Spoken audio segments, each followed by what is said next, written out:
Hello friends, आज हम accounting and finance for bankers का जो चैप्टर नंबर 5 है फॉरेन एक्सचेंज अर्थमेटिक, उसी के ऊपर एक केस स्टडी डिस्कस करने वाले हैं। और जो बुक से हमारा चैप्टर नंबर 5 हमने देख लिया और बुक में इतने सारे क्वेश्चंस नहीं है हमारी प्रैक्टिस के लिए, तो कुछ क्वेश्चंस आज हम केस स्टडी की फॉर्म में डिस्कस करने वाले हैं। तो पहले क्वेश्चन रीड कर लेते हैं, फिर बेसिक से समझेंगे फॉरेन एक्सचेंज के इस क्वेश्चन को। तो इसमें बोला एज ऑन 16 दिसंबर 2020, 16 दिसंबर 2020 में USD by INR spot rate is given. कितना है रेट? 100.10/15। ये हमारा स्पॉट रेट हमें गिवन है। फिर बोला है कि forward premium is given. Forward premium आपको ये दिया हुआ है जनवरी मंथ, फरवरी और मार्च मंथ के लिए। और मार्जिन आपको इतना दिया हुआ है कि अगर आप परचेज करते हैं तो इतना 0.02 पैसा पर USD मार्जिन पे करना है, और अगर आप सेलिंग कर रहे हैं तो 0.03 पैसा पर USD पे आपको मार्जिन देना है। So based on above data answer the questions. इस डेटा के आधार पे हमें कुछ क्वेश्चंस के आंसर्स देने हैं। पहले हम अपने क्वेश्चन को अच्छे से समझ लेते हैं। पहला इसमें USD बाई INR का स्पॉट रेट गिवन है और इसमें कुछ फॉरवर्ड प्रीमियम दिया है। तो कुछ रेट होते हैं, पहले उसको थोड़ा सा बेसिक समझ लेते हैं। इस क्वेश्चन को समझने से पहले एक होता है रेडी और कैश। ये कौन सा रेट हुआ? रेडी और कैश होता है हमारा टुडे, आज का रेट, अभी का। फिर आता है टॉम। टॉम इसका फुल फॉर्म हुआ टुमारो, कल का रेट, कल के रेट को बोलेंगे टॉम। रेडी और कैश अभी का हो गया, टॉम कल का हो गया। टॉम के बाद नेक्स्ट रेट को बोलते हैं स्पॉट रेट, यानी डे आफ्टर टुमारो। और उसके बाद आप चाहिए बोलिए परसों या उससे अगले दिन, जो भी डेट होगा उसको हम बोलेंगे फॉरवर्ड रेट। तो स्पॉट के बाद कोई भी डेट होगी वो सब किस में आएगी? फॉरवर्ड रेट में। मान लीजिए आज 1 तारीख है, आज के डे में कोई डील हुई तो होगा रेडी और कैश। अगर 2 तारीख को डील होनी है तो टॉम हो जाएगा। 3 तारीख को डील होनी है तो स्पॉट हो जाएगा। 4, 5, 6, 27, 28, 29, 30, किसी भी तारीख, यानी 3 तारीख के बाद का कोई भी डेट है तो वो क्या माना जाएगा? वो माना जाएगा फॉरवर्ड रेट। तो आपको थोड़ा सा बेसिक पता लगा होगा। और कभी भी हम कोई भी फॉरवर्ड रेट कैलकुलेट करते हैं, फॉरवर्ड रेट कैलकुलेट का मतलब क्या हुआ? फॉरवर्ड रेट कैलकुलेट का मतलब ये हुआ कि एक कस्टमर आज बैंक के पास आया और उसने बोला कि मैं अभी नहीं, अगले महीने या फिर 1 महीने बाद या 2 महीने बाद मेरे बेटे का एडमिशन होने वाला है किसी फॉरेन की यूनिवर्सिटी में, USA में कोई यूनिवर्सिटी है। तो उसने बोला है कि मैं 1 महीने बाद 1 लाख जो डॉलर है मुझे ट्यूशन फी पे करना है, तो 1 लाख डॉलर मैं भेजूंगा। यानी ये बैंकों के लिए हो गया आउटवर्ड रिमिटेंस। और ये एक एग्जांपल हो गया आउटवर्ड रिमिटेंस। आउटवर्ड रिमिटेंस का मतलब क्या है?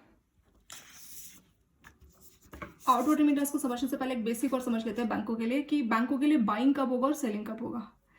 रेट्स का हमने बेसिक देख लिया कि कोई भी आज की डेट में होगा तो रेडी और कैश, टॉम अगर कल की डेट में, स्पॉट अगर परसों की डेट में, और परसों के बाद कोई भी दिन होगा, जैसे मैंने बोला कि 3 तारीख के बाद कोई भी तारीख होगा, वो सब फॉरवर्ड माना जाएगा। चाहे 4 तारीख को, 5 तारीख को, 1 महीने बाद, 2 महीने बाद, 6 महीने बाद, 1 साल बाद, 2 साल बाद, वो सारा फॉरवर्ड रेट में माना जाता है। ठीक है। स्पॉट के बाद कोई भी डेट में अगर हमें डील करनी है तो फॉरवर्ड होगा। अभी मैंने आपको इनवर्ड और आउटवर्ड रिमिटेंस का बात किया, उसके ऊपर हमारे कुछ न्यूमेरिकल्स हैं। जब वो न्यूमेरिकल्स आएंगे हम तभी उसको डिस्कस करेंगे। अभी फिलहाल इस क्वेश्चन को समझ लेते हैं, इसमें क्या क्या चीज़ें ज़रूरी है। तो ये बेसिक हो गया। अब बैंकों के लिए क्या रहता है कि 2 रेट रहता है, एक होता है बाइंग और सेलिंग। ये कंसेप्ट और समझ लेते हैं, उसके बाद डायरेक्ट हम अपने क्वेश्चन को स्टार्ट करेंगे। बाइंग रेट कौन सा रहेगा और सेलिंग रेट कौन सा रहेगा? जैसे मान लीजिए ये एक बैंक है, बैंक के पास अगर फॉरेन करेंसी आएगी तो वो होगा बैंकों के लिए बाइंग। जैसे मान लीजिए मैं अपना एग्जांपल लेती हूँ, मैंने इस पेन को बाई किया, इसका मतलब ये पेन मेरे पास आया। बाइंग मतलब कोई भी चीज़ हमारे पास आती है उसको हम बोलते हैं बाइंग। सेलिंग मतलब कोई भी चीज़ हमारे पास से जाती है तो उसको बोलेंगे सेलिंग। जैसे मान लीजिए मैंने ये पेन बेच दिया तो अब ये पेन मेरे पास नहीं होगा, यानी सेलिंग। बाइंग मतलब कोई चीज़ हमारे पास आ रही है, बाइंग। सेलिंग मतलब कोई चीज़ हमारे पास से जाएगी, उसको बोलेंगे सेलिंग। जनरल एग्जाम्पल मैंने आपको पेन का दिया कि अगर ये पेन मैंने खरीदा तो ये मेरे लिए बाइंग हो जाएगा, और अगर मैंने ये पेन बेचा तो मेरे लिए क्या हो जाएगा? सेलिंग हो जाएगा। सो अगर बैंकों की अगर हम बात करें तो बैंक क्या कर सकता है? बैंक पेन तो सेल नहीं करेगा, बैंकों के पास होते हैं पैसा, यानी कि करेंसी। तो बैंकों का काम है फॉरेन करेंसीज को बेचना और खरीदना। ठीक है, ये भी एक काम है। और भी बैंक बहुत सारी एक्टिविटी करता है। अगर हम चैप्टर जो पढ़ रहे हैं, हमारे चैप्टर का नाम ही फॉरेन एक्सचेंज अर्थमेटिक है, तो इसमें अगर हम बात करेंगे तो बैंक की जो एक्टिविटी है वो क्या है? Foreign currency, dollar, GBP, pound, euro और भी कोई करेंसीज को बेचने और खरीदने का काम होगा। ठीक है। तो अगर बैंकों के पास फॉरेन करेंसी आएगी तो उसको हम बोलेंगे बाइंग, और अगर बैंकों के पास से फॉरेन करेंसी जाएगी तो उसको बोलेंगे सेलिंग। उसका रीज़न क्या होगा, कब बैंकों के पास फॉरेन करेंसी आएगी और कब बैंकों के पास से फॉरेन करेंसी जाएगी? उसका रीज़न हमेशा कस्टमर होगा। कस्टमर को कुछ ना कुछ ऐसा काम करना होगा या कस्टमर ने ऐसा कोई काम किया होगा जिसकी वजह से बैंकों के पास फॉरेन करेंसी आती है और बैंकों के पास से फॉरेन करेंसी जाती है। मैं आपको एक एग्जांपल देके बताऊंगी कि कैसे बैंकों के पास कस्टमर की ऐसी कौन सी एक्टिविटीज़ होती है जब बैंकों के पास फॉरेन करेंसी आती है और कब बैंकों के पास से फॉरेन करेंसी जाती है। जैसा कि आपने सुना ही होगा, एक्सपोर्ट और इम्पोर्ट कस्टमर्स होते हैं। इसका डिटेल पूरा आपका सीआईबी में, पर जेआईबी में इसका इतना डिटेल नहीं है। पर ये जो भी क्वेश्चंस है थोड़े से, जो अगर हाई लेवल के हम क्वेश्चंस की बात करें जो कि जेआईबी में पूछ सकते हैं, तो उसको समझने के लिए हमें बाइंग और सेलिंग के कंसेप्ट को समझना जरूरी है। इसीलिए हम इसको थोड़ा सा डिटेल में करेंगे। बाकी इस चीज़ के कंसेप्ट को आप समझ गए कि कब बाइंग और कब सेलिंग होगा, तो उसके बाद आपके लिए क्वेश्चन सॉल्व करना बहुत ही ईजी है। तो बेसिक कंसेप्ट हम समझ लेते हैं। मान लीजिए जो कोई कस्टमर है वो क्या करता है, एक्सपोर्ट में एक्टिविटी करता है। एक्सपोर्ट कस्टमर का काम क्या है, मान लीजिए वो पेन बना के बेचता है, ठीक है, यही उसका काम है। कहाँ बेचता है वो, किसी फॉरेन कंट्री जैसे यूएसए में। सो ये क्या करता है कि बहुत सारे इसने 1 करोड़ पेन प्रोड्यूस किए, मैन्युफैक्चर किए और उसको यूएसए में बेच दिया। यूएसए में इस एक्सपोर्टर का नाम मान लीजिए ए है, तो उसने एक बी नाम का कोई इम्पोर्टर है यूएसए में, उसको बेच दिया। बदले में ये क्या बोलेगा कि मैंने आपको 1 करोड़ पेन दिए, बदले में आप मुझे पैसे दीजिए। क्योंकि वो कस्टमर यूएसए में, तो यूएसए में कौन सी करेंसी चलती है, डॉलर, तो वो उसको पेमेंट करेगा। पर किस में करेगा, उसकी जो खुद की करेंसी है यानी कि डॉलर यानी यूएसए। तो 1 करोड़ पेन ए ने एक्सपोर्ट कर दिए, बदले में जो इम्पोर्टर है बी, वो क्या भेजेगा, डॉलर भेजेगा। पर कैसे भेजेगा, कस्टमर का जो अकाउंट है बैंक में ही तो भेजेगा। यानी कि इस केस में एक्सपोर्टर ने कौन सी एक्टिविटी की, इस केस में एक्सपोर्टर ने 1 करोड़ पेन मैन्युफैक्चर करके भेजे यूएसए में और बदले में उसको पेमेंट मिला बैंकों के पास। तो इस केस में बैंकों के पास फॉरेन करेंसी आई है, ठीक है। कितने आए होंगे, मान लीजिए एक पेन का कीमत $1 है, तो 1 करोड़ पेन का कीमत हो गया $1 करोड़। तो बैंकों का एक नॉस्ट्रो अकाउंट रहता है, उसमें 1 करोड़ रुपए जो है ट्रांसफर हो गए होंगे। कितने, 1 करोड़ रुपए। किसने ट्रांसफर किए होंगे, बी का जो बैंक है उसने हमारे बैंक के नॉस्ट्रो अकाउंट में पैसा ट्रांसफर किया होगा और वो कितना होगा, वो होगा $1 करोड़। तो यानी इस केस में फॉरेन करेंसी बैंकों के पास आई है, तो ये बैंकों के लिए हो जाएगा बाइंग, ठीक है। तो मैंने कहा ना, रीजन जब भी बाइंग और सेलिंग होगा उसका रीजन हमेशा कस्टमर होंगे। इस कस्टमर ही कुछ ना कुछ ऐसी एक्टिविटी करेगा, कस्टमर की कुछ ना कुछ रिक्वायरमेंट होगी जिसकी वजह से ये बाइंग और सेलिंग होगा बैंकों के लिए। क्योंकि इस कस्टमर ने, एक्सपोर्टर ने क्या एक्टिविटी की, 1 करोड़ पेन बना के बेचे, तो बदले में जो पैसा आया वो बैंकों के पास आया, तो ये बैंकों के लिए बाइंग हो गया। क्योंकि बैंकों के पास, जैसे मैंने पेन का एग्जाम्पल दिया, ये पेन मैंने खरीदा इसलिए तो मेरे पास ये पेन आया, ठीक है, तो इसलिए ये मेरे लिए बाइंग हो गया। सेम अगर बैंक की बात करें तो बिकॉज कस्टमर ने 1 करोड़ पेन बना के बेचे, तो उसके बदले में जो पेमेंट मिली, भले कस्टमर को है, वो आया कस्टमर के नाम पे। ऐसा नहीं वो 1 करोड़ रुपए बैंक के हो गए, नहीं, पर आया तो बैंक के पास है, इसीलिए बैंकों के लिए बाई होता है। और वैसे भी जो भी पैसा रहेगा बेचना या खरीदना, वो हमेशा कस्टमर के लिए ही रहेगा हमेशा। तो बैंक एक मीडिएटर का ही काम करता है। पर क्योंकि बैंकों के नॉस्ट्रो अकाउंट में पैसा आया है, तो ये बैंकों के लिए हो जाएगा बाइंग। इसी का अपोजिट एग्जाम्पल ले लेते हैं। एक ऐसे भी होता है इम्पोर्ट कस्टमर। इम्पोर्ट कस्टमर क्या काम करता है, ये यूएसए से सामान मंगवाएगा। इसका काम है यूएसए से सामान मंगा के इंडिया में बेचना। तो यूएसए से इसने सामान मंगवाया, मान लीजिए इसने यूएसए के कुछ पेन इंपोर्ट किए, अलग पेन जो कि यूएस में बनते हैं इंडिया में नहीं, तो इसने इंपोर्ट किए। तो इस इंपोर्टर ने 1 करोड़ पेन इंपोर्ट किया इस केस में। तो अब क्या होगा, वो पैसे मांगेगा, ये जो यूएस वाला पर्सन है पैसे मांगेगा। ये जो हमारा इंपोर्टर वो क्या करेगा, और जो यूएस वाला पर्सन है वो बोलेगा कि हम यूएस में रहते तो हमें पेमेंट हमारी करेंसी यानी कि डॉलर में ही चाहिए। तो ये इंपोर्टर अपने बैंक के पास जाएगा और बोलेगा कि मेरे को $1 करोड़ भेजने बाहर। इस केस में बैंकों के पास से फॉरेन करेंसी बाहर जाएगी, बैंकों को भेजने यानी कस्टमर के लिए भेजेगा बैंक, हमेशा कस्टमर के लिए होगा। सो हमारे कस्टमर की रिक्वायरमेंट है कि उसको पेमेंट करनी है 1 करोड़ पेन की और उसी कंट्री की करेंसी में करनी है। तो इस केस में ये क्या हो जाएगा, जो रेट बैंक, क्योंकि बैंकों के पास से फॉरेन करेंसी जाएगी और रीज़न क्या है, हमारा इंपोर्ट कस्टमर रीज़न है, क्योंकि उसने इंपोर्ट किया है 1 करोड़ पेन, तो उसकी पेमेंट $1 करोड़ भेजनी है। तो रीज़न कस्टमर है, जिसकी वजह से बैंक के पास से फॉरेन करेंसी जाएगी। तो फॉरेन करेंसी जाएगी, तो इस केस में जो बैंक कस्टमर को रेट बताएगा वो होगा सेलिंग रेट, ठीक है। और इस केस में बैंकों के पास फॉरेन करेंसी आई थी क्योंकि उसने 1 करोड़ पेन एक्सपोर्ट किए थे, बदले में पैसा आया था, तो इसीलिए जो बैंक कस्टमर को रेट बताता है वो बाइंग होता है। और जो भी रेट होता है वो हमेशा बैंक के पॉइंट ऑफ व्यू से होता है। हम कुछ भी रेट की बात करते हैं कि हम बाइंग रेट ले रहे हैं या सेलिंग रेट, कौन बताएगा, क्योंकि फॉरेन करेंसी बैंक ही रख सकता है अपने पास, तो उसको बेचने और खरीदने का राइट किसके पास, बैंक के पास होता है। इसीलिए जो बैंक है बाइंग रेट बोलिए या सेलिंग रेट, वो हमेशा बैंक के पॉइंट ऑफ व्यू से रहेगा हमेशा। अगर बाइंग रेट है इसका मतलब बैंक कस्टमर को ये रेट बोल रहा है कि अगर आप फॉरेन करेंसी बाई करनी है, और अगर सेलिंग रेट है तो ये रेट बैंक कस्टमर को बोलेगा। ये जो मैंने आपको इंपोर्ट और एक्सपोर्ट बताया, इसी का हमारा एग्जांपल हो गया इनवर्ड और आउटवर्ड रिमिटेंस। इनवर्ड रिमिटेंस का मतलब क्या हुआ, किसी को आप बोलते हैं कम इन, मतलब अंदर आ चाहिए, तो बैंक फॉरेन करेंसी को बोल रहा है इनवर्ड यानी कि कम इन, यानी फॉरेन करेंसी बैंकों के पास आई है। क्या रीजन हो सकता है इनवर्ड रिमिटेंस का, कब बैंकों के पास फॉरेन करेंसी आती है? एक तो मैंने आपको एक्सपोर्ट कस्टमर का एग्जांपल बताया, और कुछ रीजन हो सकता है जिसको आप इनवर्ड रिमिटेंस बोल सकते हैं। इनवर्ड रिमिटेंस का सबसे अच्छा एग्जांपल आप मान लीजिए कोई बेटा है जिसकी जॉब यूएसए में लग गई है, ठीक है, यूएसए में उसकी जॉब लग गई, वो यूएसए में ही सेटल्ड है, लेकिन उसके जो पेरेंट्स इंडिया में रहते हैं, हर महीने उनकी देखरेख के खर्चे के लिए वो 10,000 या $5,000 भेजता है हर महीने। तो बैंकों के पास वो क्या करता है, हर महीने $10,000 भेजता है या $5,000 भेजता है। बैंकों के पास क्या रहा है, फॉरेन करेंसी आ रही है, तो फिर से ये क्या हो गया, बाइंग हो गया। तो इनवर्ड रेमिटेंस में बैंकों के पास फॉरेन करेंसी कम इन, यानी इनवर्ड रेमिटेंस में बैंकों के पास फॉरेन करेंसी आती है। बैंक क्या करेगा, उस फॉरेन करेंसी का एक रेट बताएगा कि $1 के लिए हम आपको इतना पे करेंगे। तो आपके बेटे ने $10,000 भेजे, तो 10,000 के लिए जैसे बैंक उसको एक रेट बताएगा कि जो बाइंग रेट है हम ये रेट ले रहे हैं कि $1 हम लेंगे और आपको 70 रुपये देंगे। तो आपके जो $10,000 है वो हम लेंगे, बदले में आपको 70 मल्टीप्लाई बाय 10,000, उतने रुपये आपको क्रेडिट कर देंगे। आप अपना एटीएम से या कैसे भी चेक से आप इसको विड्रॉ कर सकते हैं बैंक से। ऐसा करके जो है बैंक उसके माता पिता को बोलेगा जो कि इंडिया में है, ठीक है। तो वो हो गया इनवर्ड। इनवर्ड रेमिटेंस का एग्जांपल हमने समझ लिया, ये भी समझ लिया इनवर्ड रेमिटेंस में बाई क्यों हुआ। इसलिए हुआ क्योंकि बैंक कस्टमर को, वो कस्टमर के नाम पे 10,000 आया, उसके जो माता पिता हैं उसके नाम पे $10,000 आया है इनवर्ड रेमिटेंस में। उसके बेटे ने जो कि यूएसए में सेटल्ड है, उसकी जॉब है यूएसए में, तो उसने 10,000 अपने माता पिता के लिए भिजवाए हैं। तो क्या हुआ, 10,000 बैंक के हो गए? नहीं, बैंक एक मीडिएटर है, क्योंकि बैंकों के पास फॉरेन करेंसी आई है तो इसीलिए बैंकों के लिए हो गया बाइंग रेट। अब बैंक उसके माता पिता से क्या डील करेगा कि ये $10,000 हमारे हो गए, हम इसको बाई कर रहे हैं, बदले में हम आपको रेट बताएंगे, यानी $1 के लिए बैंक रेट बताएगा कि आपको 70 रुपये देने। अगर आप $1 के लिए हम आपको 70 रुपये देंगे, हम आपका $1 बाई करेंगे, बदले में आपको 70 रुपये देंगे। क्योंकि उसके पेरेंट्स तो इंडिया में, वो पैसों का क्या करें, उसको तो डॉलर का कुछ काम नहीं, उनको तो रुपये चाहिए। तो उस केस में क्या करेगा, बैंक बोलेगा कि हम और आप डॉलर को एक्सचेंज कर लेते हैं, यानी कि मैं आपके डॉलर में खरीद लेता हूँ, बदले में मैं आपको रुपये दे देता हूँ, ऐसा करके बैंक बोलेगा।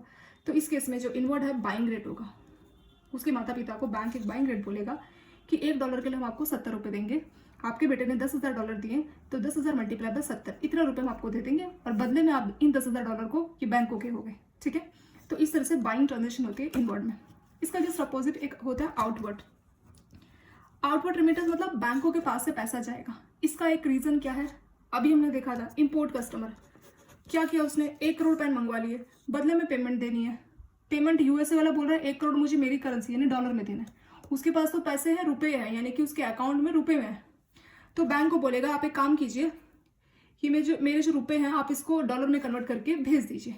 तो क्योंकि बैंकों के पास से जो बैंकों का रिजर्व है वहां से फॉरेन करेंसी जा रहा है, तो इसलिए ये सेलिंग है। और इसके से बैंक क्या बोलेगा, बैंक उसको बोलेगा कि $1 के लिए आपको 70 रुपये देने पड़ेंगे, यानी आपके अकाउंट से अगर आप $1 बाहर भेजना चाहते हैं तो आपके अकाउंट से हम 70 रुपये काट लेंगे, डेबिट कर देंगे।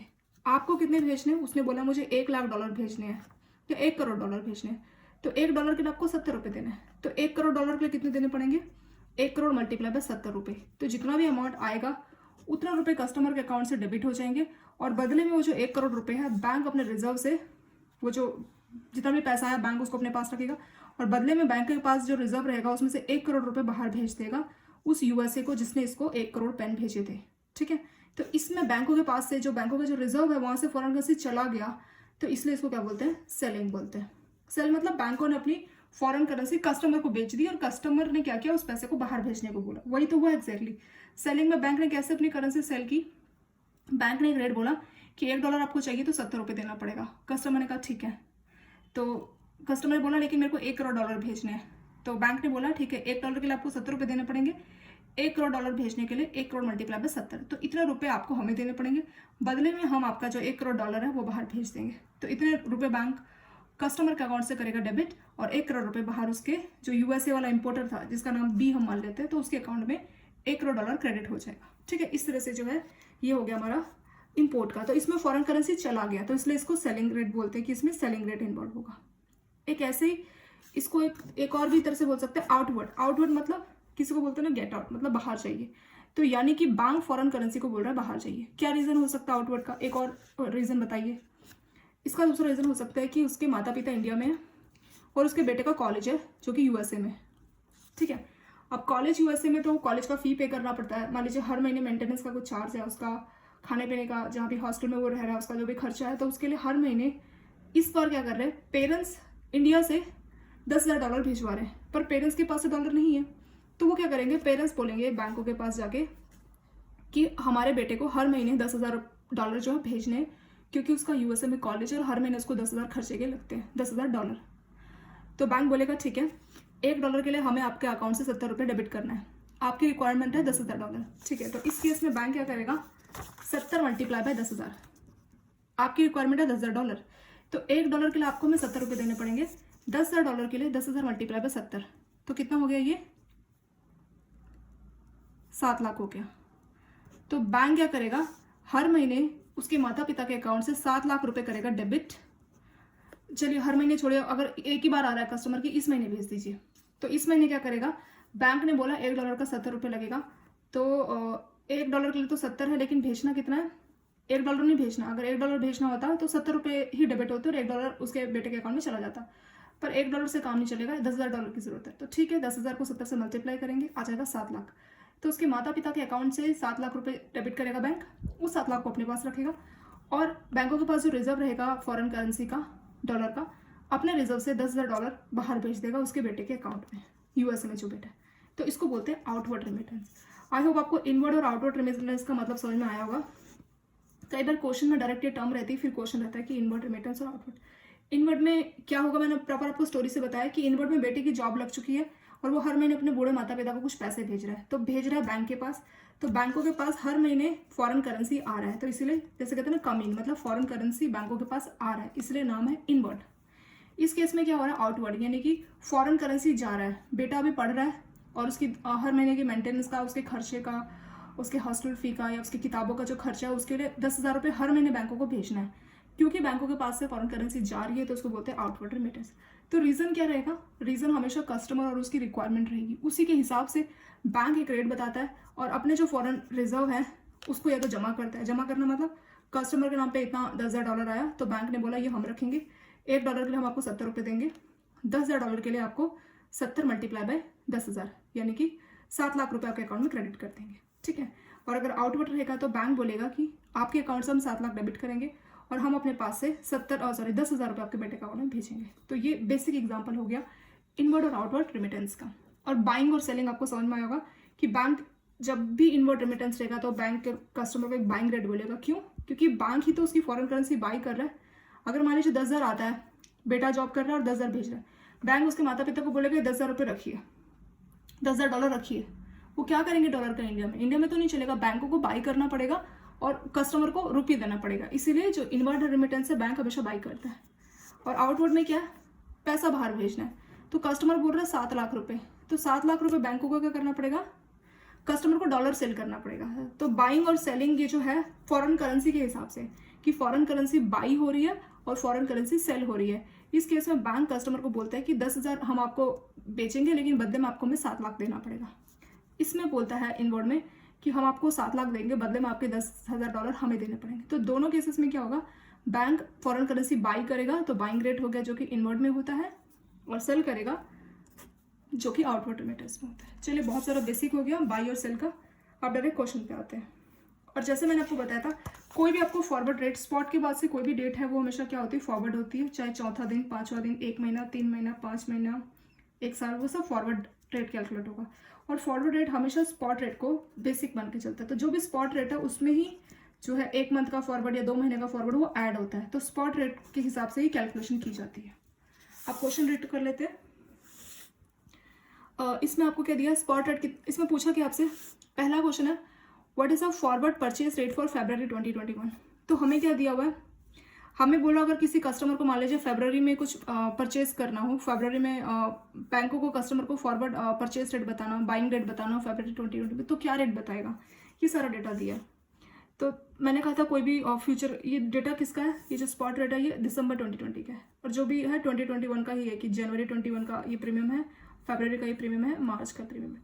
पर ये फॉरवर्ड प्रीमियम इसका मतलब क्या होगा, फॉरवर्ड प्रीमियम का मतलब ये हुआ कि आज मान लीजिए $1 के बदले में आपको 70 रुपये देने पड़ते हैं। मान लीजिए आज $1 के बदले में हमें 70 रुपये पे करने पड़ते हैं। अगर बैंक बाई कर रहा है आपसे करेंसी तो $1 के लिए आपको 70 रुपये पे करता है मान लीजिए। तो क्या हमेशा ही ऐसे ही रहेगा? नहीं। फॉरेन एक्सचेंज जो मार्केट है बहुत ज़्यादा वॉलेटाइल है, बहुत ज़्यादा चेंज होता है। तो अभी मान लीजिए $1 के लिए आपको 70 रुपये मिलेंगे, तो ज़रूरी नहीं है फ्यूचर में $1 के लिए आपको 72 रुपये या 74 रुपये, मतलब करेंसी फ्यूचर में महंगी और सस्ती हो सकती है। अगर करेंसी फ्यूचर में महंगी है तो उसको प्रीमियम बोलते हैं, और अगर करेंसी फ्यूचर में सस्ती है तो उसको डिस्काउंट बोलते हैं। ये वाला क्वेश्चन आपके प्रीमियम के ऊपर है, यानी कि करेंसी फ्यूचर में महंगी हो गई है। कितनी महंगी हुई बताया कि जो भी स्पॉट रेट है उसके हिसाब से जनवरी में 10 पैसा और 11 पैसा ये 2 रेट है। स्लैश के इस तरफ एक रेट है और स्लैश के राइट साइड उस तरफ रेट है। इसमें एक है बाइंग रेट, एक है सेलिंग रेट। ठीक है, तो कौन सा बाइंग है कौन सा सेलिंग है? स्पॉट में समझते हैं पहले कौन सा बाइंग है और कौन सा सेलिंग है। स्पॉट में हमें क्या दे रखा है? 100.1015। तो बैंक हमेशा एक ही कंसेप्ट यूज़ करता है, आपको भी याद रखना होगा। वो कंसेप्ट है buy low sell high. Buy low sell high, ये एवरग्रीन फॉर्मूला आपको याद रखना है कि जब भी बैंक, जैसे कोई दुकानदार है, मान लीजिए पेन की दुकान है, तो क्या करेगा? 4 रुपये का पेन खरीदेगा, बाई और सेल कितने में करेगा? 5 रुपये में। क्योंकि जो दुकान है उसको दुकान का किराया पे करना है, उसको अपना भी कुछ प्रॉफिट देखना है, और उसने दुकान में किसी को रखा हुआ है जो कि काम वाम देखता है, तो उसकी सैलरी पे करनी है। तो ये सारा कहाँ से आएगा? ये उसी मार्जिन से आएगा जो कि बाइंग और सेलिंग के बीच में होता है। तो इसीलिए हमेशा कोई भी जो रेट रहेगा बाई वो हमेशा कम रहेगा और जो सेलिंग रेट वो हमेशा ज़्यादा रहेगा। तो इन दोनों में आपको देखना है कि कौन सा कम है कौन सा ज़्यादा है। पर इसको और अच्छी तरह से लिखते हैं पहले हम। ये जो मैं स्पॉट रेट दिया है इसको हम और अच्छे से लिखेंगे। कैसे लिखेंगे? 100.10 और 15 है। ठीक है, ये स्लैश है। तो ये जो यहाँ पे कितना डिजिट है? 15 2 डिजिट है, और यहाँ पर 10 कितना? 2 डिजिट है। तो ये इसकी 2 डिजिट और इसकी 2 डिजिट सेम रहेंगे और बाकी चीज़ें कॉमन रहेगी दोनों में, यानी कि 100.10। इसमें तो कोई दिक्कत नहीं है, पूरा ही है। ये जो 15 है, ये 15 इसकी जो 2 डिजिट है इसको रिप्लेस करेगा और बाकी चीज़ें एज इट इज़ रहेंगी, यानी 100 पॉइंट तक तो सेम रहेगा। लेकिन ये जो 10 है ये इसकी 15 की 2 डिजिट को रिप्लेस करेगा। तो अब 2 रेट अलग अलग आ गए।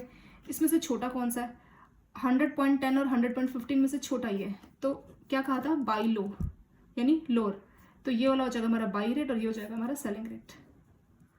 ठीक है, अब इसको ऐसे एक और समझते हैं। मान लीजिए अगर रेट गिवन होता है 100.0102 जिस एग्जाम्पल, तो इसको कैसे लिखते हैं? ये तो एज इट इज है, इसमें तो कोई दिक्कत नहीं है। इसको लिखने का तरीका है, ये 02 इसकी 2 डिजिट को रिप्लेस करेगा 01 को, और बाकी सब एज इट इज रहेगा।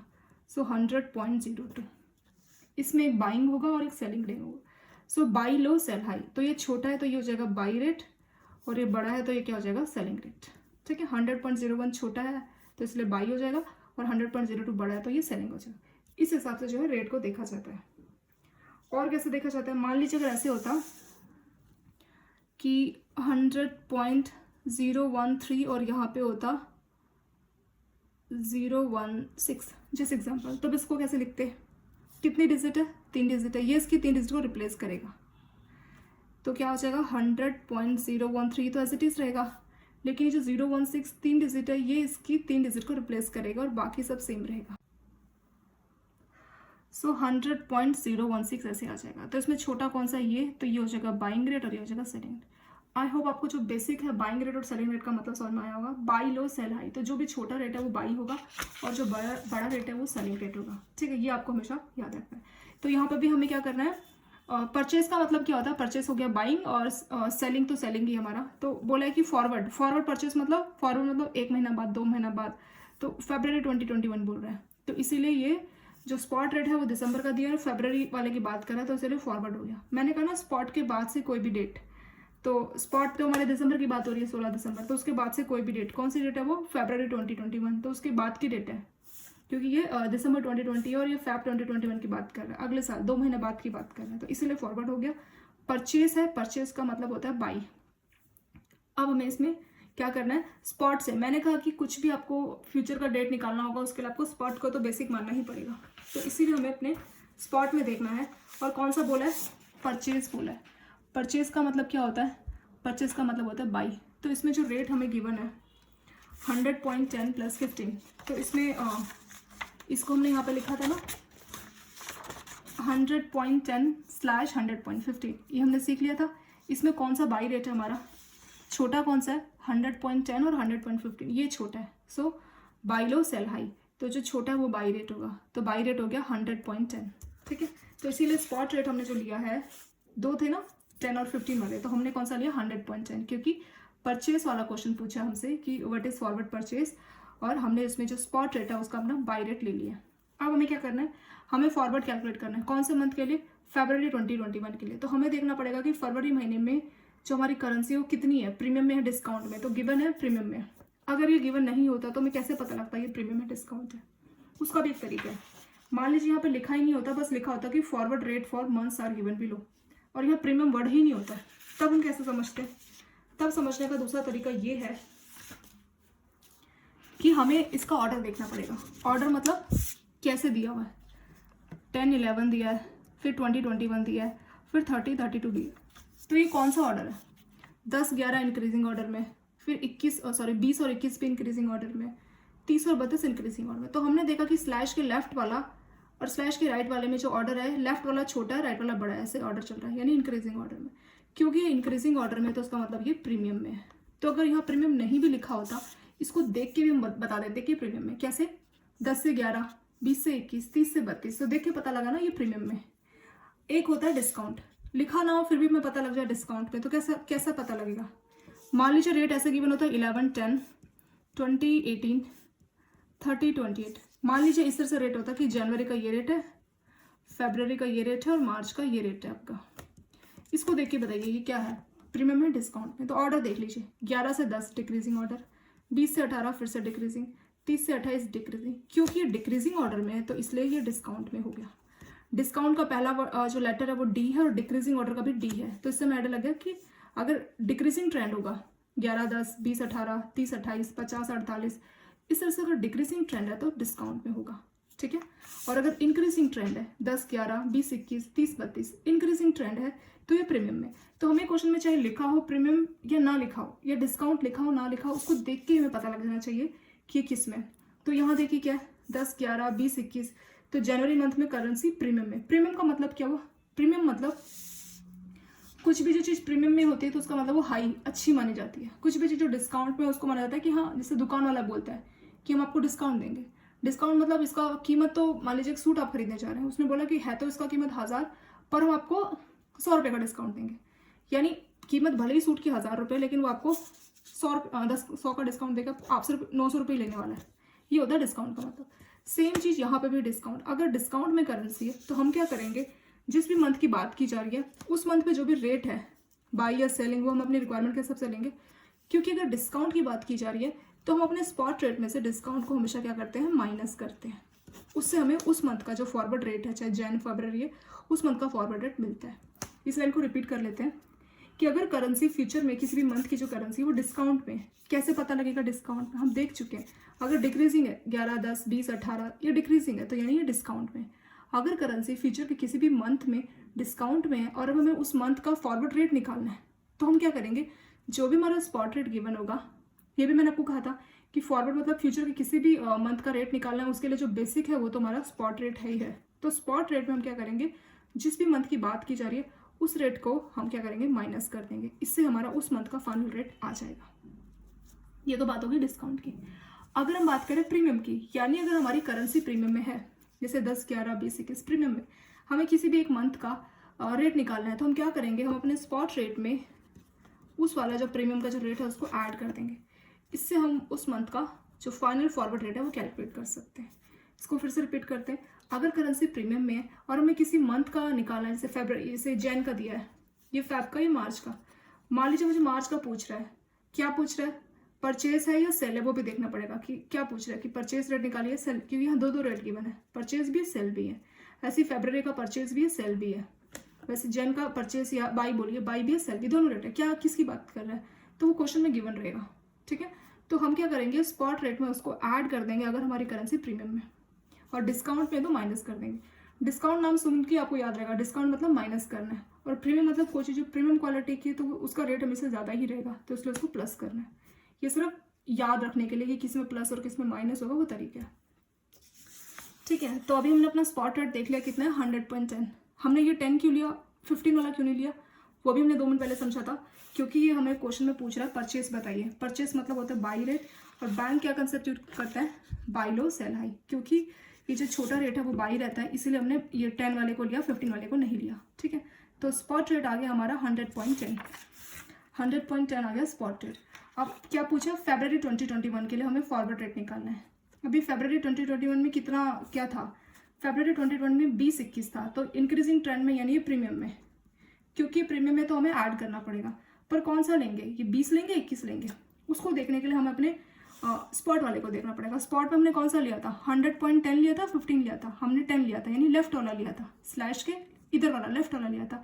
तो यहाँ पर भी हम स्लैश के लेफ्ट वाला ही लेंगे। कौन सा मंथ की बात कर रहे हैं, फरवरी मंथ की बात कर रहे हैं, फरवरी 2021। सो फरवरी वाले को देखेंगे, बाकी को हम भूल जाएंगे। तो फरवरी वाले में मुझे 2 दिखे, 20 और 21, एक 20 है और एक 21 है। तो कौन सा वाला लेंगे, अगर हमारा जो ऊपर जो स्पॉट रेट था उसको हमने कौन सा लिया था, 10 वाला लिया था ना। पर 10 वाला क्यों लिया था, क्योंकि बाइंग रेट और बाई लो सेल हाई होता है, इसलिए हमने ये लेफ्ट वाला लिया था। क्योंकि यहाँ लेफ्ट वाला लिया तो यहाँ पर भी लेफ्ट वाला ही लेंगे, यानी कि 20 लेंगे, ठीक है, 20 लेंगे। 20 जो हमारा लेफ्ट वाला है उसी को हम लेंगे, ये आपको याद रखना है। तो जो भी फ्यूचर के किसी मंथ के रेट है उसको देखने के लिए कि कौन सा लेना है, लेफ्ट वाला या राइट वाला, उसके लिए आपको स्पॉट रेट देखना पड़ेगा। स्पॉट रेट हमने कौन सा लिया था, लेफ्ट वाला लिया था। और वो क्यों लिया था, क्योंकि बाई लो सेल हाई का कंसेप्ट रहता है, इसीलिए हमें अपने स्पॉट रेट को देखना पड़ेगा, जो कि ये लिया था हमने 100.10 वाला। इसीलिए यहाँ पे जो लेफ्ट वाला है यानी स्लैश के इधर लेफ्ट वाला वही लेंगे। तो स्लैश के लेफ्ट में क्या 20, ये पैसे में गिवन है, एक्चुअली 20 पैसा है। तो हम भी क्या करेंगे इसमें, जो 20 पैसा वो लेंगे। अब इसमें क्या करेंगे, ऐड या माइनस, क्योंकि ये प्रीमियम में है। कैसे पता लगा प्रीमियम में, हमने कहा था ना कि ऑर्डर देखना 20-21 प्रीमियम में, क्योंकि ये प्रीमियम में है तो प्रीमियम में क्या करते हैं, प्लस करते हैं। हमने देखा था ना प्रीमियम में क्या करना है, स्पॉट रेट में प्लस करना है उस मंथ के फॉरवर्ड रेट को कैलकुलेट करने के लिए। तो ये प्रीमियम में, इसलिए हम इसमें स्पॉट रेट में जो हमने अभी 0.20 ये जो 20 पैसा लिया, पैसे को हमने रुपये में कन्वर्ट कर दिया तो 0.20 आ गया हमारा, ठीक है। सो 0.20 आ गया, इसको हम क्या करेंगे, प्रीमियम हो गया फरवरी का। तो फाइनल फॉरवर्ड रेट क्या हो जाएगा, 100.10 में ये 20 जो पैसा है इसका प्रीमियम हम ऐड कर देंगे, तो कितना आ जाएगा 100.30, ठीक है। और ये जो मंथ के हमेशा गिवन रहते हैं ना किसी भी, और जैसे जो स्पॉट रेट है वो तो सिंपल है समझना, ये जो मंथ के गिवन होते हैं ये हमेशा पैसे में होते हैं। तो इसके आगे पॉइंट लगा लीजिए, आपको पता लग जाएगा, ठीक है। पॉइंट आप अपने आप से लगा लीजिए। 20 पैसा है, पैसे को रुपये में कन्वर्ट करना है, कैसे लिखोगे, 100 से डिवाइड कर लीजिए तो कितना आ गया 0.20। तो यहाँ पे आप 0.20 करेंगे, क्योंकि ये तो रुपीज़ में ना, 100 रुपीज़ 10 पैसा, तो उसमें 20 पैसा और हो गया। तो 100 रुपीज़ 10 पैसे में अगर 20 पैसा ऐड करेंगे तो कितना हो जाएगा, 100 रुपीज़ 30 पैसा। तो ये आ गया हमारा फरवरी 2021 का फॉरवर्ड परचेज रेट, ठीक है। परचेज में हमने बाइंग लिया, और फॉरवर्ड क्यों बोल रहा है, क्योंकि स्पॉट के बाद की कोई भी जो डेट होती है उसको हम हमेशा क्या बोलते हैं, फॉरवर्ड बोलते हैं। ये तो 2 महीना बाद की डेट है, फरवरी की बात कर रहे हैं, इसलिए फरवरी मंथ का हमने प्रीमियम ऐड किया इसमें, ठीक है। तो ये हमारा फाइनल रेट आ गया। तो इसी तरह से केस स्टडी आता है, ये थोड़ा सा डेटा दिया रहेगा, इसके आधार पे पूछेंगे कि फॉरवर्ड परचेज रेट बताइए फरवरी का। एक और क्वेश्चन है वो भी देख लेते हैं, सेकंड क्वेश्चन, कुछ क्वेश्चंस और है, सेकंड क्वेश्चन देखते हैं। ये बोल रहा है what is forward selling rate for March, March के लिए फॉरवर्ड सेलिंग रेट। अब इस बार देखिए फॉरवर्ड पूछ रहा है, यानी कि स्पॉट रेट दिया है तो उसके बाद का कोई भी डेट है इसलिए फॉरवर्ड रहेगा, ये मार्च बोल रहा है तो फॉरवर्ड ही है, ठीक है। सेलिंग रेट पूछ रहा है, अब हमें सेलिंग रेट लेना पड़ेगा। स्पॉट रेट क्या था 100.10/15, सो स्पॉट रेट क्या था 100.10/15। इस केस में सेलिंग रेट पूछ रहा है, क्या पूछ रहा है, सेलिंग रेट, तो हमें भी सेलिंग रेट लेना पड़ेगा। तो इसको हमने अलग करके लिखा, 100.10 ये हो गया बाइंग और 100.15 हो गया सेलिंग। क्यों, क्योंकि बाई लो सेल हाई, तो ये छोटा रेट बाई है, बड़ा रेट सेलिंग है। तो इस बार हमारा स्पॉट रेट क्या होगा 100.15 होगा, क्योंकि हमें सेलिंग रेट लेना है। क्यों लेना है सेलिंग रेट, क्योंकि क्वेश्चन में पूछा है what is forward selling rate, इसीलिए हमें सेलिंग रेट लेना है। इससे पहले वाले में 100.10 क्यों लिया, क्योंकि उसमें फॉरवर्ड परचेज पूछा था, परचेज मतलब बाइंग होता है, इसीलिए 10 लिया था। और इसमें सेलिंग पूछ रहा है तो सेलिंग का मतलब 100.15, तो इसीलिए 100.15 इस वाले रेट को हमें लेना है जो कि सेलिंग रेट है। चलिए स्पॉट रेट आ गया सेलिंग का। अब हमें कौन से मंथ के लिए पूछ रहा है, मार्च के लिए पूछ रहा है। मार्च महीना कौन सा ये है, तो अब हम जनवरी फरवरी के रेट्स को नहीं देखेंगे, सिर्फ मार्च को देखेंगे। 2 है, एक 30 पैसा है, एक 32 पैसा है। क्या है मार्च का, 30 और 32 पैसा है। कौन सा लेंगे, पर हम मार्च का देख क्यों रहे, इसलिए क्योंकि क्वेश्चन में मार्च का पूछा है what is selling rate for मार्च। इससे पहले वाले में फरवरी का पूछा था, इसलिए फरवरी वाला 2021 देखा था। इस बार मार्च का पूछ रहा है, मार्च 2021 का फॉरवर्ड रेट निकालना है, इसलिए हम सिर्फ मार्च वाले को देखेंगे। मार्च का है 30 और 32, तो इन दोनों में से एक डिसाइड करना पड़ेगा, या 30 लेंगे या 32 लेंगे। कौन सा लेंगे? 30 पैसा या 32 पैसा। इसको देखने के लिए हमें चेक करना पड़ेगा कि हमने जब ये स्पॉट रेट लिया था उसमें कौन सा लिया था, लेफ्ट वाला या राइट वाला। 100.10 लिया था या 100.15, क्योंकि सेलिंग था तो हमने 100.15 लिया, यानी हमने राइट वाला लिया था। कौन से वाला?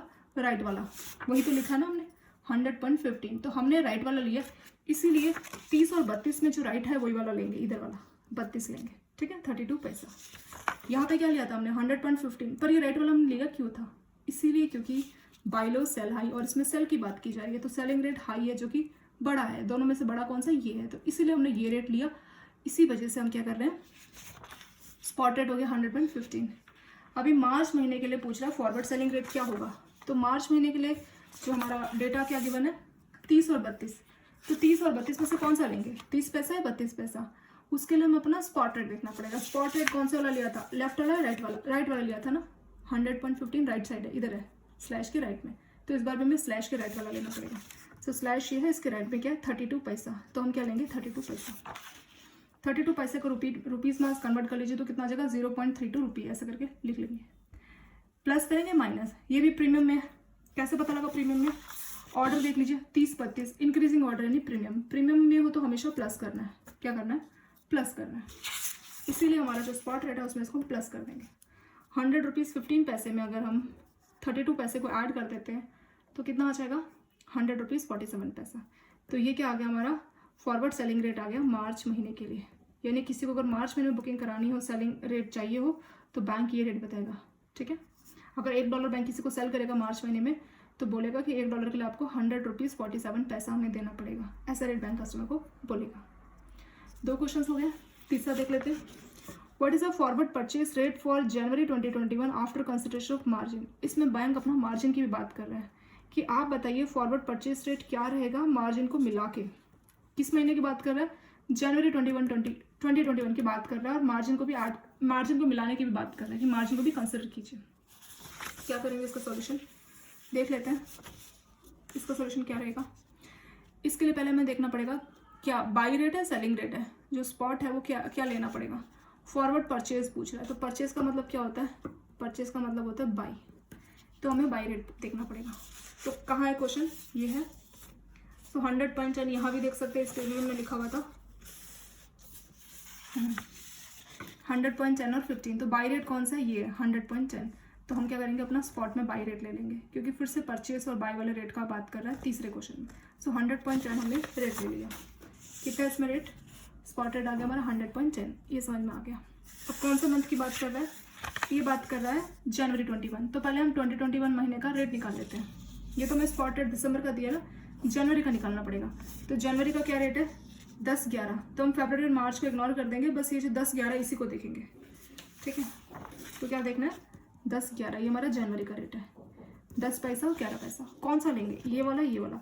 इसके लिए हमें अपना स्पॉट रेट देना पड़ेगा कि इस महीने के लिए हमने कौन सा, लेफ्ट वाला लिया था राइट वाला। तो स्पॉट रेट ये था हमारा 100.10। ये हमारा सॉरी क्वेश्चन आ गया यहाँ था। स्पॉट रेट कौन सा था हमारा? 100.10। 100.10 कौन सा वाला था? जो परचेस वाला था, बाई वाला, क्योंकि बाई लो सेल हाई होता है। इसमें बाई वाले की बात की थी, इसलिए लो वाला लिया, यानी कि लेफ्ट वाला लिया। 100.10 किया लेफ्ट वाला, इसलिए यहाँ पर भी हम क्या करेंगे? लेफ्ट वाला लेंगे, स्लैश के लेफ्ट। लेफ्ट में कौन है? 10 पैसा। तो हम क्या करेंगे? 10 पैसा लेंगे यहाँ पर। क्या करेंगे? ऐड। क्यों? क्योंकि ये भी प्रीमियम में। कैसे पता लगा? ऑर्डर देख लेते हैं, 10-11 इंक्रीजिंग ऑर्डर में, तो यानी ये प्रीमियम में, ठीक है। तो 10 पैसा हो गया, 10 पैसा इसमें हम ऐड कर देंगे। 10 पैसे को कैसे लिख सकते हैं? 10 डिवाइडेड बाई 100, तो 0.10 आ गया। इन दोनों को हम ऐड कर देंगे। सो 100.10 प्लस 0.10 कितना आ गया? 100.20। ये हमारा फाइनल रेट आ गया। लेकिन इसमें भी मार्जिन ऐड नहीं है, और हमसे क्वेश्चन में क्या बोला था कि आपको मार्जिन ऐड करके बताना है। ये तो हमने जनवरी का फाइनल रेट बताया, लेकिन इसमें मार्जिन की बात नहीं की। इसमें बोला आफ्टर कंसिडरेशन ऑफ मार्जिन। कितना मार्जिन दिया वो भी देखना पड़ेगा क्वेश्चन में। अगर आप मार्जिन इज 0.02 पैसा पर USD फॉर परचेज, अगर आप परचेज कर रहे हैं, अगर आप purchase rate bank foreign currency purchase कर रहा है तो 0.02 पैसा पर USD, यानी 1 USD में बैंकों को 0.02 पैसा देना पड़ेगा। और अगर सेल कर रहे हैं तो इतना देना पड़ेगा, क्योंकि ये क्वेश्चन तो परचेज का है। कैसे पता लगा? क्वेश्चन में लिखा है forward purchase rate after consideration of margin, ये बाई का है, परचेज का है, तो उसके लिए मार्जिन कितना है 0.02 पैसा है। ठीक है, तो मार्जिन में पता लग गया 0.02 पैसा है पर यूएसडी, यानी $1 के लिए 0.02 पैसा देना पड़ेगा। $100.20 है, तो 100.20 जो $1 का रेट है 100.20, तो $1 के लिए आपको 0.02 पैसा देना पड़ेगा। पर इसको प्लस करेंगे माइनस करेंगे, ये आपको याद रखना पड़ेगा। जब भी बैंक फॉरेन करेंसी बाई करता है उस केस में, जब भी बैंक फॉरेन करेंसी बाई करता है उस केस में मार्जिन हमेशा माइनस करता है, और जब भी बैंक फॉरेन करेंसी सेल करता है यानी कि जब भी सेलिंग रेट बताएगा तो उसमें मार्जिन प्लस करेगा। अब इसका लॉजिक क्या है, आप बाई का लॉजिक समझ जाएंगे तो आपको सेलिंग का समझ में आ जाएगा। अभी बाई का लॉजिक क्या मैं बताती हूँ कि मार्जिन क्यों माइनस करता है। बाई में एक्जैक्टली होता क्या है, बाई में होता ये, जैसे मान लीजिए हमने एक्सपोर्टर का एग्जांपल लिया था, या फिर चलो एक्सपोर्टर का ही मान लेते हैं। एक्सपोर्टर ने 1 करोड़ पेन भेजे, बदले में $1 करोड़ बैंक के अकाउंट में आ गए। ठीक है, $1 करोड़ बैंकों को मिल चुके हैं, $1 करोड़। अब बैंक क्या करेगा, बैंक उसको बोलेगा ये $1 करोड़ तुम्हारे नाम पे आए हैं। ठीक है, तो क्योंकि बैंकों के पास फॉरेन करेंसी आ रही, तो ये क्या हो गया, बाई हो गया बैंकों के लिए।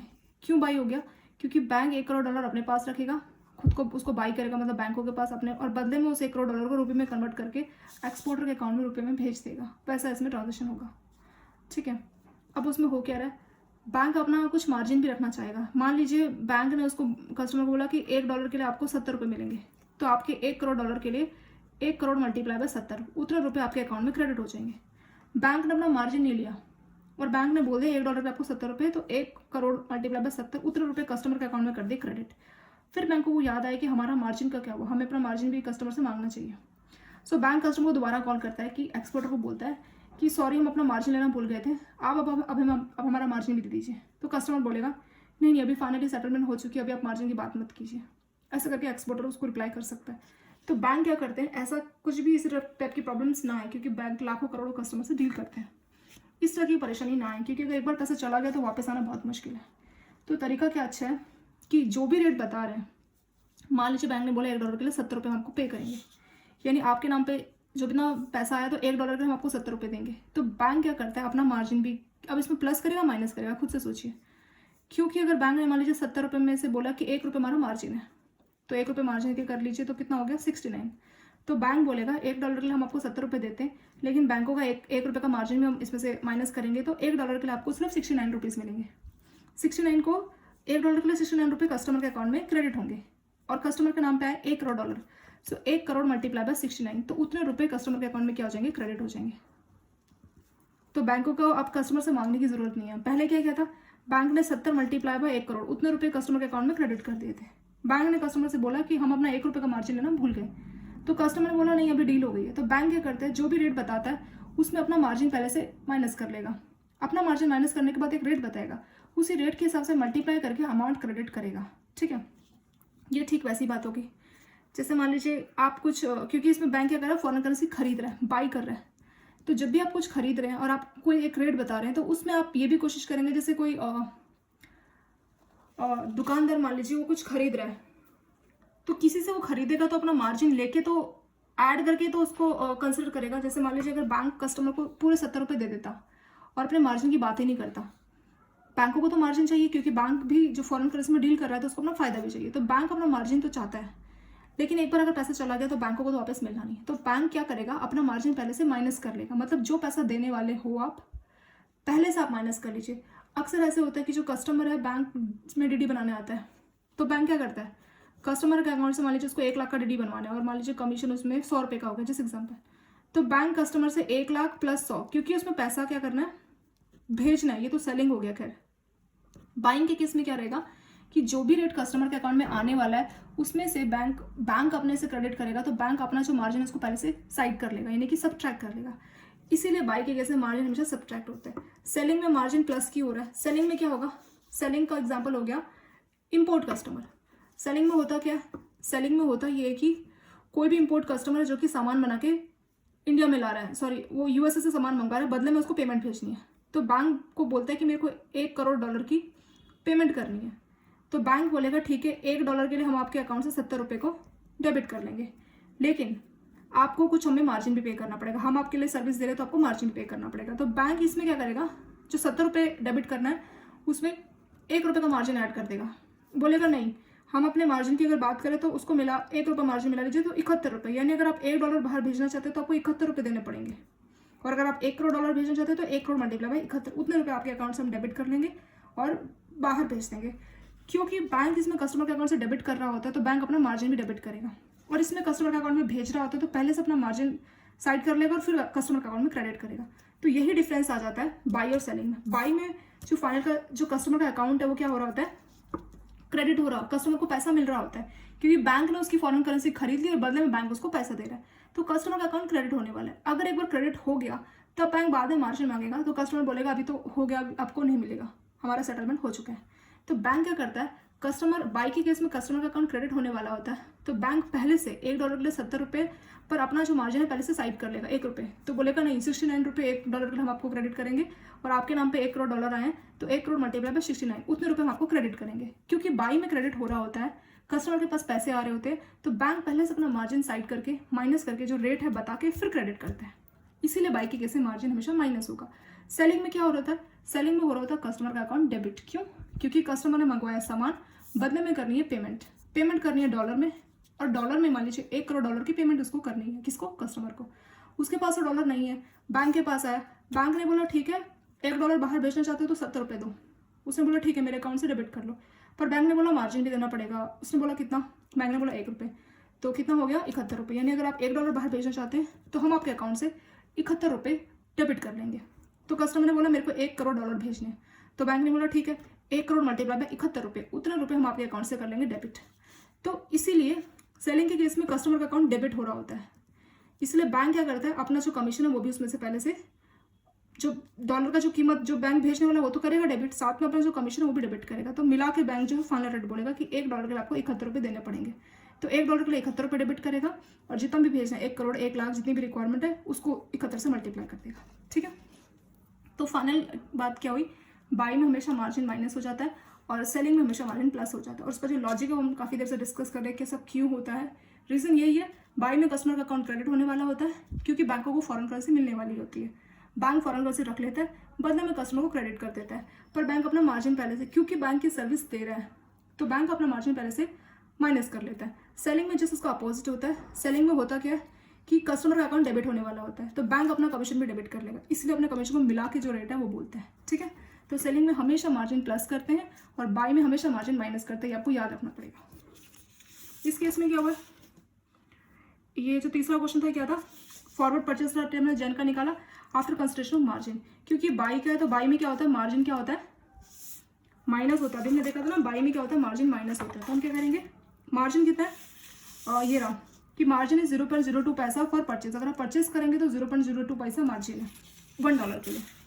सो $1 का कीमत कितना आया था हमारा फाइनल 100.20, और ये हम बाई वाले की बात कर रहे हैं तो बाई वाले का यानी परचेज वाले का मार्जिन 0.02 पैसा है, और मैंने ये भी कहा था कि बाई में हमेशा क्या होता है मार्जिन माइनस होता है, हमने यहाँ कहा था ना बाई में मार्जिन माइनस होता है, तो हम क्या करेंगे 0.02 पैसे को माइनस कर देंगे, किस में से 100.20 जो फाइनल रेट है उसमें से 0.02 को क्या कर देंगे माइनस कर देंगे।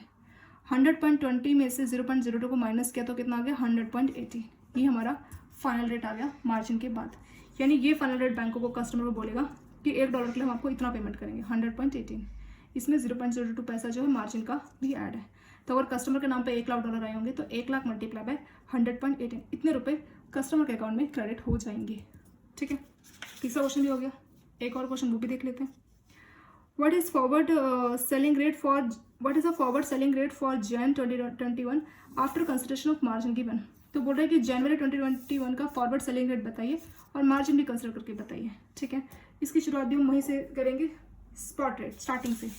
तो सेलिंग रेट की बात कर रहे हैं, सो स्पॉट रेट में 100.10 100.15 कौन सा लेंगे, शुरुआत से मैं देखा था 100.10 बाई के लिए 100.15 सेलिंग के लिए, तो इस क्वेश्चन में सेलिंग की बात कर रहे हैं तो हमारा स्पॉट रेट क्या हो जाएगा 100.15, तो इसीलिए स्पॉट रेट हो गया 100.15 क्योंकि सेलिंग की बात कर रहे हैं। कौन से मंथ की बात कर रहे हैं, जैन 2021। सो जैन 2021 का डेटा क्या है, जैन 2021 का डेटा है 10-11, 10 ले या 11 ले, कौन सा इसमें से ले, एक हमें लेना पड़ेगा। 10 और 11 है जैन का, 10 ले या 11 क्योंकि इसमें एक बाइंग है एक सेल है, इसके लिए हमें देखना पड़ेगा कि हमने जो हमारा स्पॉट रेट है वो क्या लिया। ये तो जनवरी मंथ का हमारा प्रीमियम है, हमारा जो स्पॉट रेट है वो क्या था, स्पॉट रेट हमने लिया 10.15 सॉरी 100.15। ये क्यों लिया? क्योंकि सेलिंग पूछा था और सेलिंग का कंसेप्ट वही है, बाय लो सेल हाई, तो इसीलिए 100.15 लिया, यानी स्लैश के राइट वाला 100.15। इसमें भी वही करेंगे, जो स्लैश है हमारा उसके राइट वाला क्या है 11 पैसा, तो 11 पैसा लेंगे। क्योंकि प्रीमियम में 10-11 ये ऑर्डर क्या इंक्रीजिंग है, क्योंकि प्रीमियम में तो उसको हम ऐड करेंगे, स्पॉट रेट में इसको हम ऐड करेंगे।